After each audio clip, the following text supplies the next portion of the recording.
Hello mga suki, ito po ang aming kaganapan kahapon at Sunday at araw ng pag-aalis po ng aking kuya pabalik po sa kanyang trabaho. Tapos na ang kanyang pahinga at almost 3 weeks din po siya nagpahinga sa bahay at sasabak na naman po siya sa kanyang trabaho at malalayo na naman po sa amin ng 1 taon.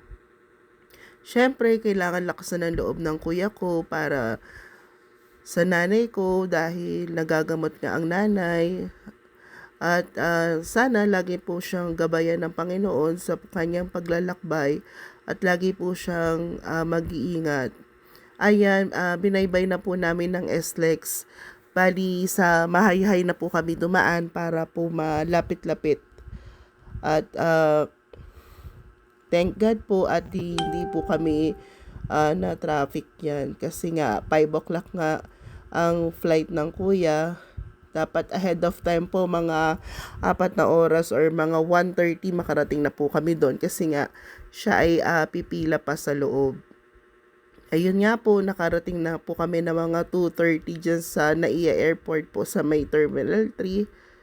At kami pong lahat ay naghatid sa kanya para lang po ang aming ate dahil busy po sa kanyang pagtitinda. Ayan, tuwan-tuwa na po si Felix dyan dahil nakita niya na yung malalaking eroplano. Sabi niya nga ay gusto niya raw talaga maging piloto. Sana pala rin po ng Panginoon na magkatotoo po ang gusto ni Felix na maging piloto kasi mahilig po siyang maglaro-laro doon sa kanyang cellphone. Naglalakad na po kami at nakarating na kami sa may airport at papasok na po ang kuya. Pinauna na po namin siya at siya po ay magbibihis pa sa loob. Ayan, full force po kami pumasok sa loob para po ihatid siya. Siyempre, matagal-tagal na naman po siyang mawawala. At eto po, 'di ba? Ang dami na naman pong Pilipinong aalis, makikipagsapalaran sa ibang bansa para lang sa kanilang pamilya. At ayan, nakikita lang po natin silang nakangiti pero deep inside po ay nilalaksan na lang po nila ang kanilang loob. Ayan po si nanay at nag-iintay na lang pong makapasok si kuya at mailagay po ang kanyang mga bagahe at maging okay po sa immigration. At bago po kami umalis dyan ay chinecheck po muna namin ng kuya kung okay na ba siya at wala na pong aberya para kami po ay umalis na po dyan sa airport. Kasi nga po kami po ay magsisimba pa at pumunta po kami dyan ng Padre Pio. Pasasalamat po at humihingi po kami ng dasal na maging maayos po ang kuya at gumaling po ang nanay. Sana lagi niyo pong palakasin ang pangangatawan ng ang nanay namin, ang kuya at buong pamilya. At sana pala rin po kami ngayong taon na maging matagumpay po kaming lahat at wala na pong magkakasakit. Ayan.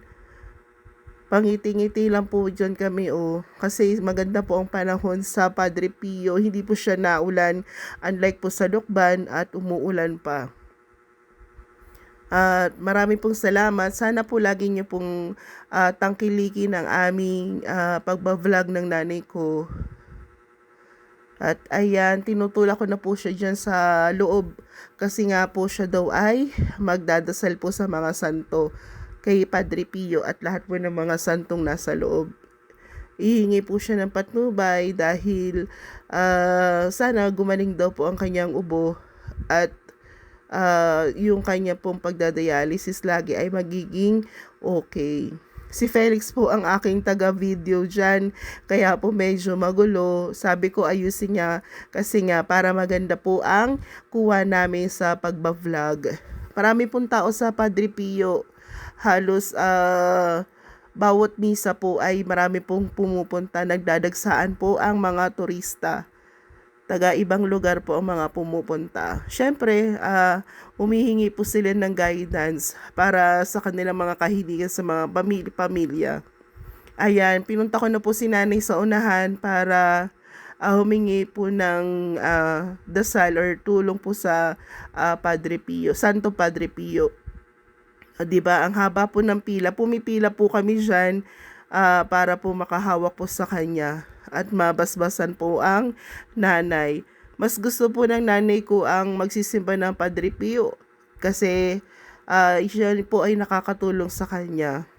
Pananalig na lang po na lalong lumakas at gumaling po ang nanay.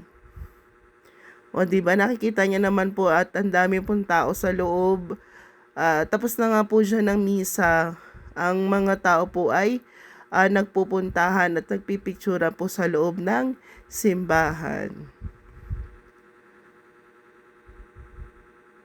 Ayan. At okay na po ang nanay, nakahawak na po dyan sa santo. At time na po ng iba para sila naman po ang humawak po kay Padre Pio. Maraming pong salamat sa inyong panonood at lagi niyo pong susuportahan ang aming pagbablog ng nanay ko. Thank you for watching. Bye!